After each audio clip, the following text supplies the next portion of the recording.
नाज़रीन, रुपया पैसा में आपको खुश आमदीद कहते हैं। मैं हूं अली नासिर। कल जो वावेला रहा पूरा दिन एक ही बात का रहा कि वहां बरतानिया में पैसे जो हैं वसूल कर लिए गए हैं और अब वो पाकिस्तान आ जाएंगे। एक खुशाइन चीज़ के तौर पर इसे पेश किया जा रहा है और ऐसा तासुर है कि शायद मुल्क से बाहर गई दौलत वापस लाई जा रही है। ताम इसमें दो आरा सामने आई हैं। मुख्तसर ही आपको बताऊंगा, ज़्यादा लंबी बात नहीं करता। आगे आपको पता है पीर बाबा मेरा प्रोग्राम तो ज़रूर देखते हैं और किसी का देखें न देखें। बात यह कि पीर बाबा ने वजाहत की है कि दरअसल ये पैसे जो वापस आए हैं ये उस सेटलमेंट के नतीजे में आए हैं जो यहां पर हुई है। आउट ऑफ कोर्ट सेटलमेंट जो हुई है, वो कह रहे हैं आउट ऑफ कोर्ट सेटलमेंट हुई है, लेकिन जहां तक मुझे पता है वो कानूनी तौर पर जो मामला हुआ है। लेकिन पीर बाबा खुद ये कह रहे हैं कि वजाहत है ये जो मामलात पहले हुए थे ये पैसे वो लौटा रहे हुकूमत पाकिस्तान को, जो कि तय पाए थे। आपको पता है जो फैसला आया था तो उसके तनाजुर में, और ये कोई लूटी हुई दौलत के तौर पर जो पेश किया जा रहा है वो नहीं है। ये पीर बाबा का एक मौक़िफ़ है।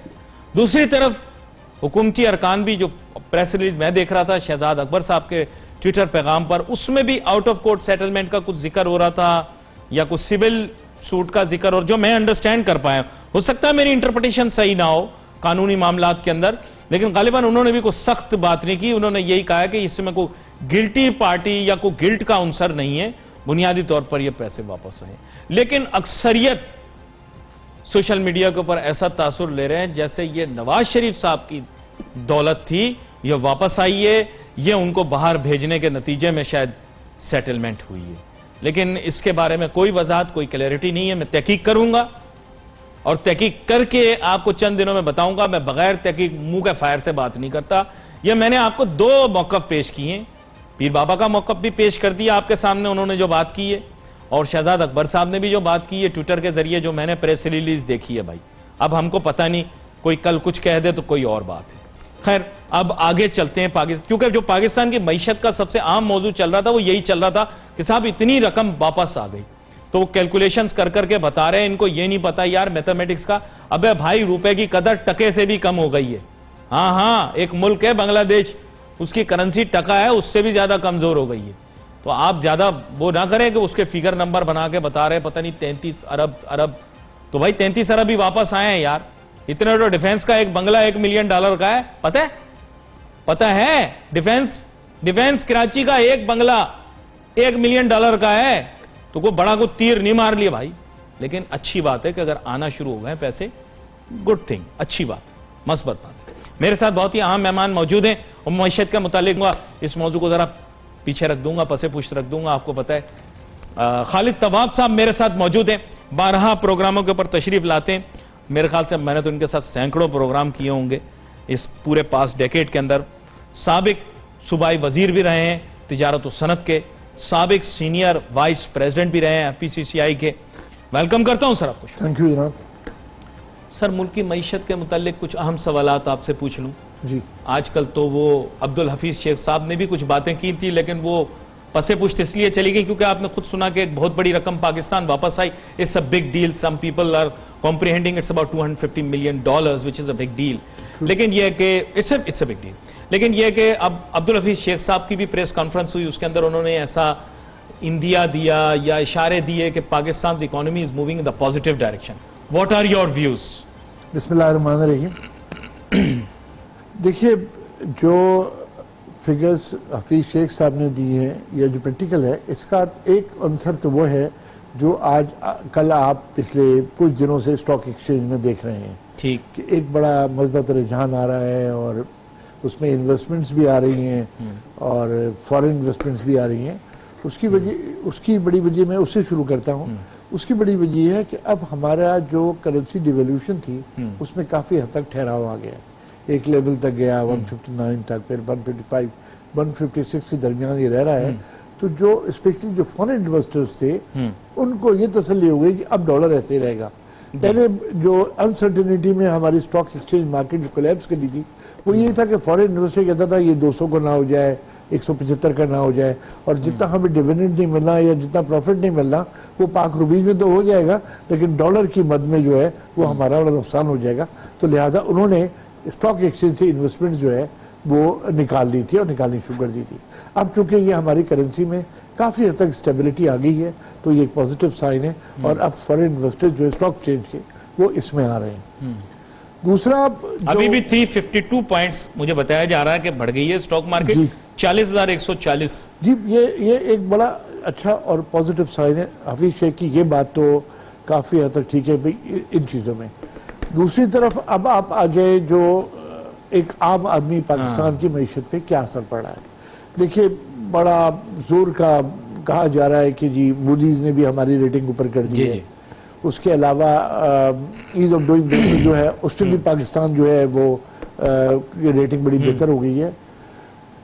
गवर्नमेंट अभी जो हमारी एक बिजनेस कम्युनिटी है या एक आम आदमी है उसको किसी किस्म का कोई फायदा नहीं बल्कि रिलीफ नहीं मिला है, खास तौर पे महंगाई की मद में। और मुल्क में जो इन्वेस्टमेंट इंडस्ट्री में होनी चाहिए वो नहीं हुई।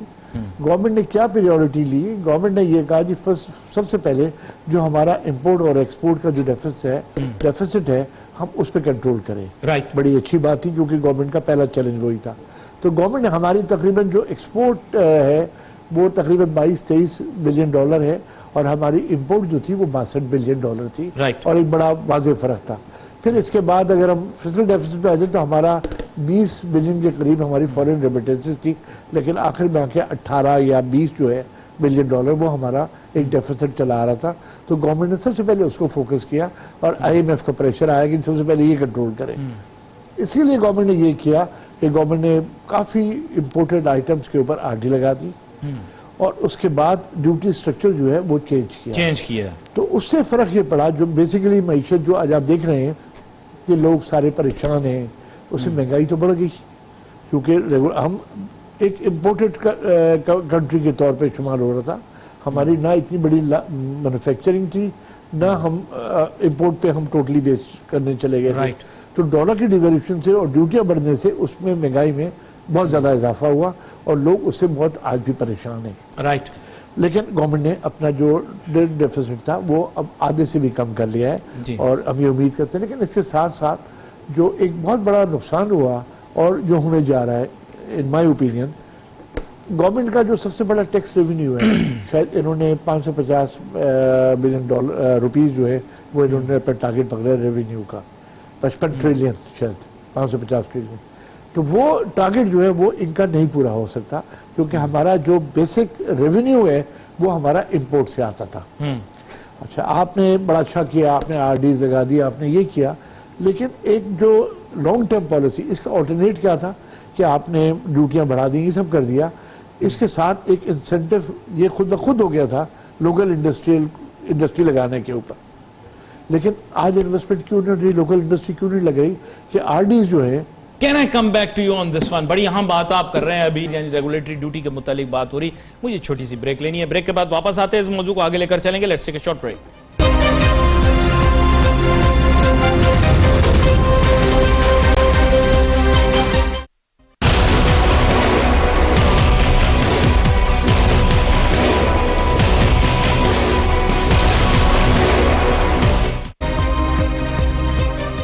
नाज़रीन, वेलकम बैक आफ्टर ब्रेक। गुफ्तगू हमारी जारी है। ब्रेक पर जाने से पहले खालिद तवाब साहब हमें बता रहे थे जनाबे वाला RDs के मुतालिक रेगुलेटरी ड्यूटीज जिसके लागू होने के बाद काफ़ी हद तक बहुत सारी चीज़ें बेहतर हुई, लेकिन आप चंद चीज़ें पॉइंट आउट कर रहे थे, मैं चाहूँगा उनकी वजाहत करें आप। RD लगाने से या ड्यूटी स्ट्रक्चर चेंज करने से हमारी इंपोर्ट कर्टेल हो गई है, which is very positive sign. ठीक, लेकिन इसको ऑल्टरनेट जो गवर्नमेंट को देना चाहिए था वो था कि लोकल इंडस्ट्री जो है वो लगे।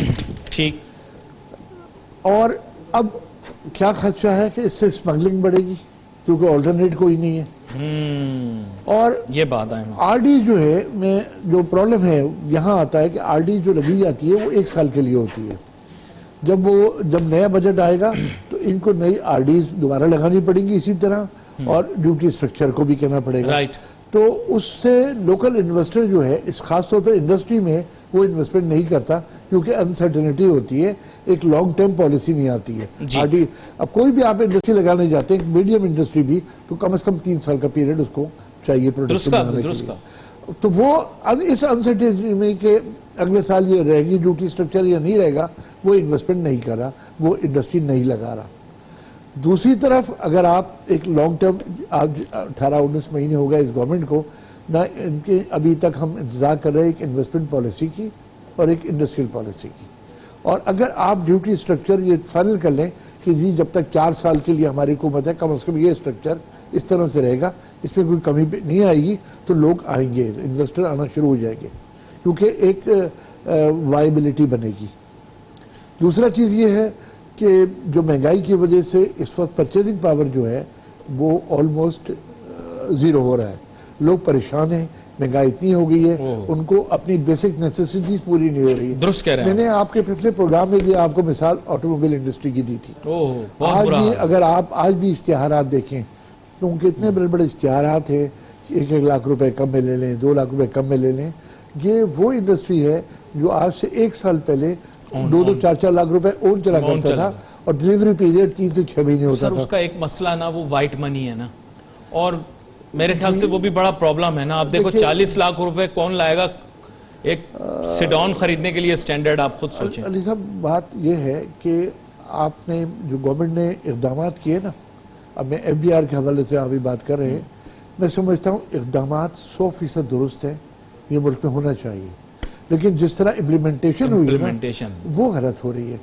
ये चाहते हैं कि जी 1 महीने में 1 दिन में तमाम निज़ाम जो है ना वो ठीक हो जाए, और वो हम लोग यूज टू नहीं है। हमारे यहाँ लोग रिटर्न फाइल नहीं करते। अभी आप देखें अल्टीमेटली क्या हुआ, रिटेलर्स जो हैं वो तैयार नहीं थे सारी चीज़ें देने को, शनाख्ती कार्ड देने को।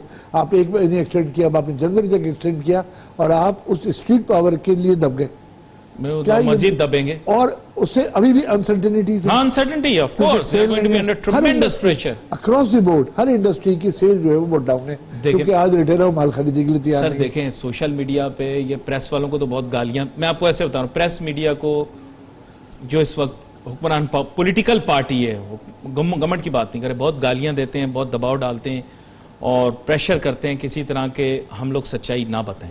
लेकिन जैसे बताया कि भली चीजें, अच्छी चीजें जो हो रही हैं उनकी तारीफ भी करते हैं, लेकिन जो कमजोरियां उनकी निशानदेही करना बहुत जरूरी है। आपने स्ट्रीट पावर की भी बात की। सर आप खुद जानते हैं पब्लिक पर्सपेक्टिव इस गवर्नमेंट की इकोनॉमिक पॉलिसीज के बारे में बहुत नेगेटिव है। मुझे जूते मार के या और किसी को जूते मार के, गालियां दे के ये उसको नहीं चेंज कर सकते, क्योंकि पब्लिक परसेप्शन इस वक्त गवर्नमेंट की इकोनॉमिक पॉलिसीज के बारे में बहुत खराब है। ये ऐसा मेरा आम आदमी के बारे में बात कर रहा हूं। I fully agree with you। Trade industry का मैं नहीं कह सकता, आप बेहतर बताएंगे। नहीं, देखिए चीज वो होती है कि आम आदमी क्यों परेशान है, महंगाई। गवर्नमेंट को सबसे पहले यही सोचना चाहिए कि हम चीजों के दाम किस तरह लेकर नीचे आए। देखिए आम आदमी को ना तो कोई पॉलिसी के मुतालिक मालूम होता है, क्या आपकी फिस्कल पॉलिसी क्या है, आपका डेफिसिट क्या है, आपका प्रॉफिट क्या है, ये एक 95% लोगों को नहीं मालूम होता। इस मुल्क की आवाम को 95% लोगों को ये पता होता है कि पहले रोटी कितने की बिकती थी, आज रोटी कितने की बिक रही है।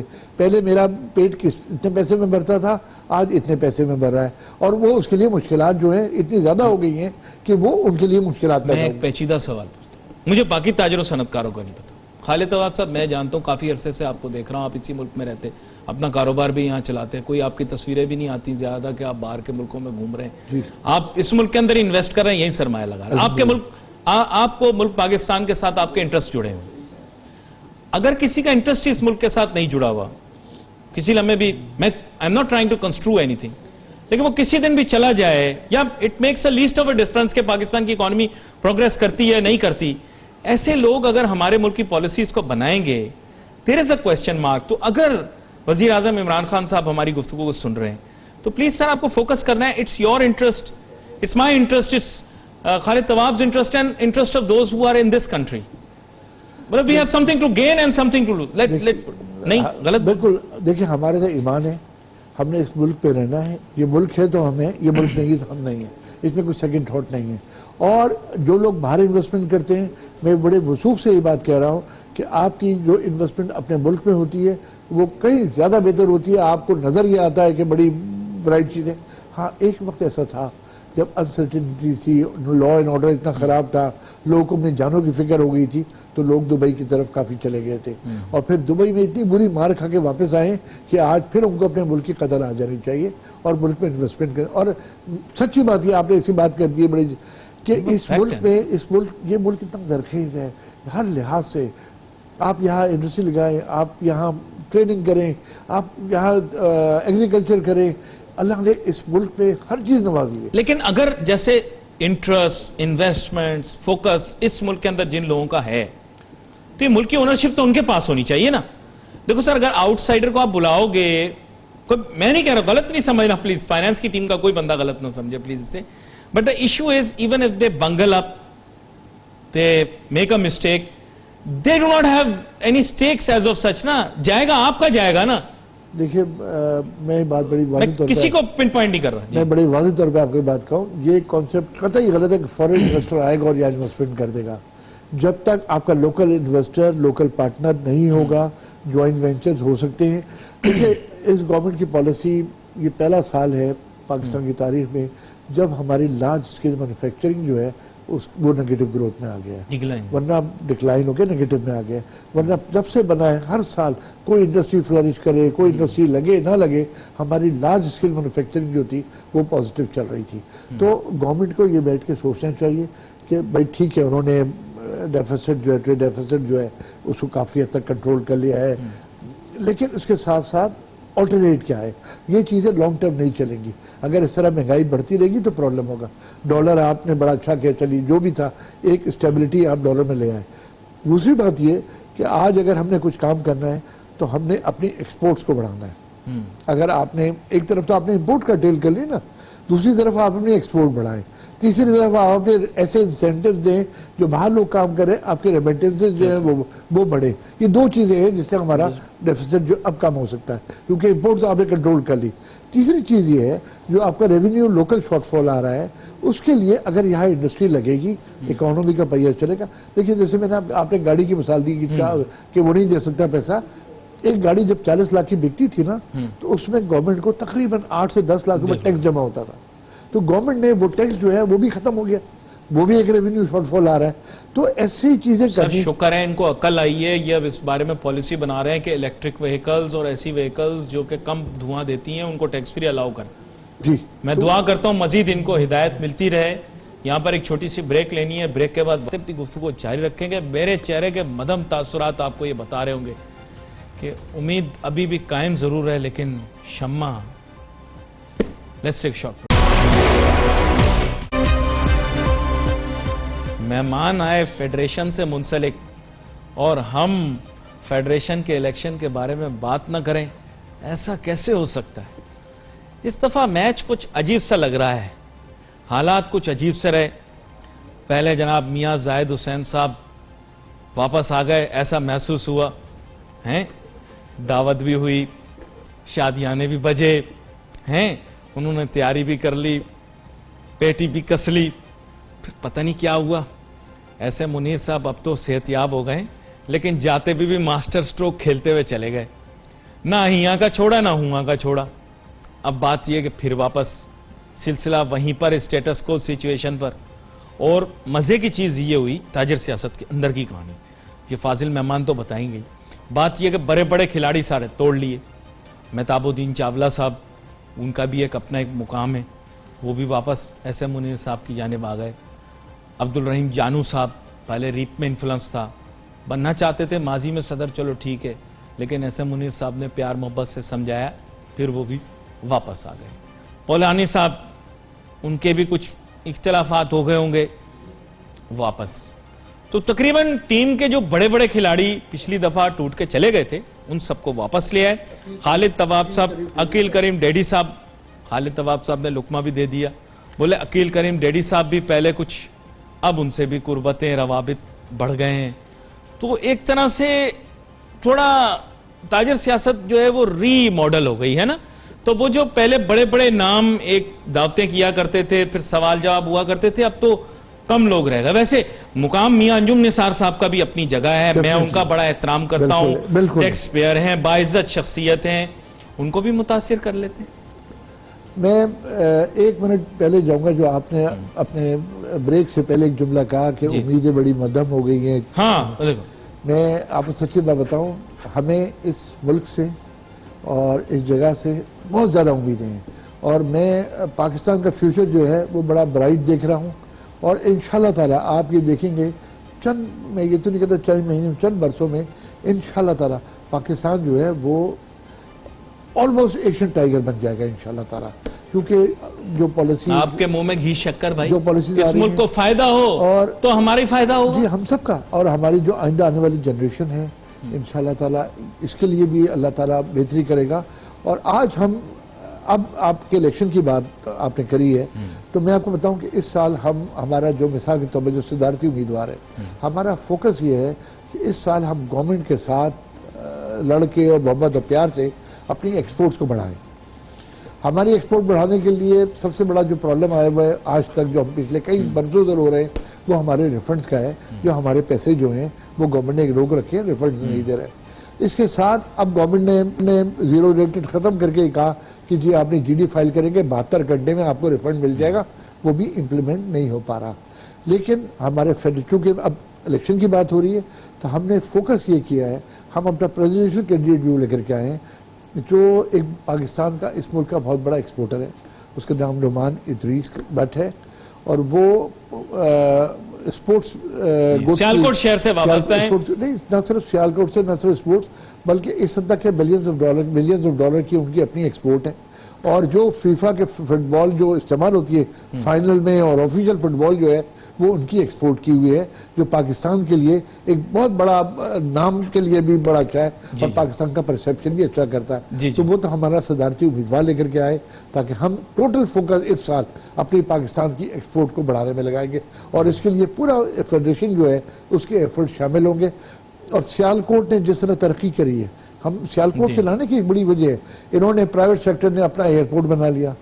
मेरे ख्याल है विद इन 2 months या शायद इससे भी कम अरसे में ये अपनी एयरलाइन भी ला रहे हैं, एयर सियाल और ड्राई पोर्ट भी वहाँ पर बड़ा चल रहा है। वो वाइट ड्राई पोर्ट है जो पॉजिटिव चल रहा है, प्रॉफिट में चल रहा है। तो उस शहर से हम उस बंदे को लेकर के आए हैं जो उस शहर का एक पिलर है तरक्की के अंदर। तो इंशाल्लाह उससे हमें पूरे मुल्क को फायदा पहुंचाना है। सियालकोट भी ज़ाहिर मुल्क का हिस्सा है और हमारे लिए पूरे पाकिस्तान के लिए वो फिलहाल प्राइवेट सेक्टर के लिए एक मिसाली शहर है। तो हम ऐसे एक्सपोर्ट के लेकर के। दूसरा हमारा सीनियर वाइस प्रेसिडेंट का कैंडिडेट है जो इस शहर से, शायद आप सब जानते हो, जो हनीफ गौहर साहब उनका नाम है। ये अभी प्रोग्राम में आए भी थे और वो एक बड़े बिल्डर हैं और he knows what are the problems. और अगर हमारी कंस्ट्रक्शन इंडस्ट्री चलती है तो उसके साथ के 62 इंडस्ट्रियाँ जो है अलाइड इंडस्ट्रीज उससे वो चलती हैं और इंशाल्लाह ताला बेहतरीन। और हम अपने तमाम कैंडिडेट्स मेरिट्स पे लेकर के आए। देखिए आपने अंजुम निसार साहब की बात करी, मैं अंजुम निसार साहब की बहुत इज्जत करता हूँ। लाहौर वाले भाई, लाहौर जी, कराची वाले भी हैं वो, नहीं लाहौर वाले, वो प्रेसिडेंशियल कैंडिडेट है सामने से और बहुत काबिल एहतराम है, बहुत इज्जत वाले एलसीए के प्रेसिडेंट भी रहे हैं। मैं उनकी भी बड़ी इज्जत करता हूँ, लाहौर चैम्बर के प्रेसिडेंट रहे। लेकिन थोड़ा सा फर्क है, आपको परसेप्शन का फर्क है। उनकी एक ख्वाहिश है सदर बनने की, आप पूरी उनकी सदर बनने की ख्वाहिश है और हमारे साथ बैठ के बहुत सी दफा बातें भी उनकी हुई हैं।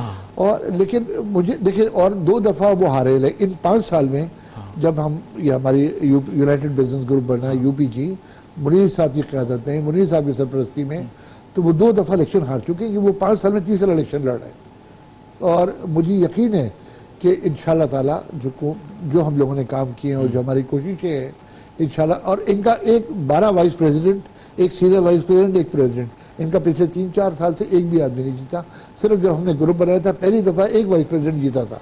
इस साल हमने काफी परफॉर्म किया। इसके पीछे सारी प्लानिंग मेरे ख्याल तारिक सईद साहब की होती है, ऐसा मेरा ख्याल है। तारिक सईद साहब तो मेरे ख्याल है उम्र का है, तबीयत की नासाजी भी है। तारिक सईद साहब जब तक उस ग्रुप में एक्टिव थे, it was a very active group, हम साथ हुआ करते थे तारिक सईद साहब के साथ। मैं जब फेडरेशन का पहली दफा वाइस प्रेसिडेंट बना तो मुझे तारिक सईद साहब ने बनाया था, इसमें कोई शहीद नहीं है।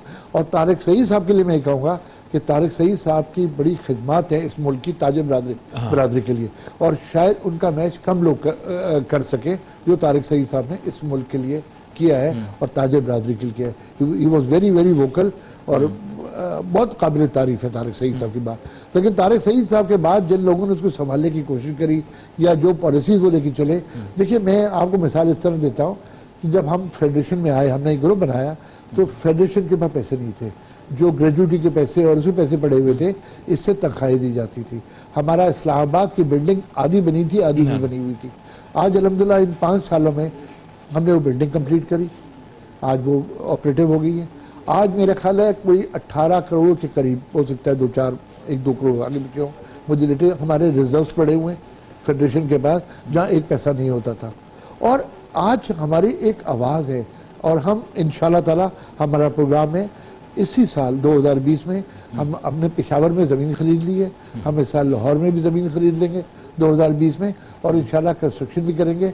और एक मिसाली बिल्डिंग पेशावर में भी फेडरेशन की बनेगी और लाहौर में बनेगी, ताकि बिल्डिंग बनने से कुछ नहीं होता, लेकिन हमारा एक सिंबॉलिक होता है कि हमारा किस तरह चल रहा है। और ये भी मैं आपको बताऊं कि आज हमारे जो यूनाइटेड बिजनेस ग्रुप का जो चेयरमैन है इफ्तिखार अली मलिक साहब, अल्हम्दुलिल्लाह साख जो आपको पता है उसका प्रेसिडेंट भी जो है पाकिस्तान से उनको मुंतखब कर लिया गया। आपको आने वाले दिनों के अंदर दोबारा से मदऊ करूंगा, मुनादी करवाएंगे हैं और किसी के साथ आपका सामना भी कराएंगे, और चैनल तो टाकरा भी करवा देते हैं, लेकिन हम सिर्फ सामना करवाएंगे और मेरे ख्याल से वहां पर मंतकी बातें भी सामने आएंगी।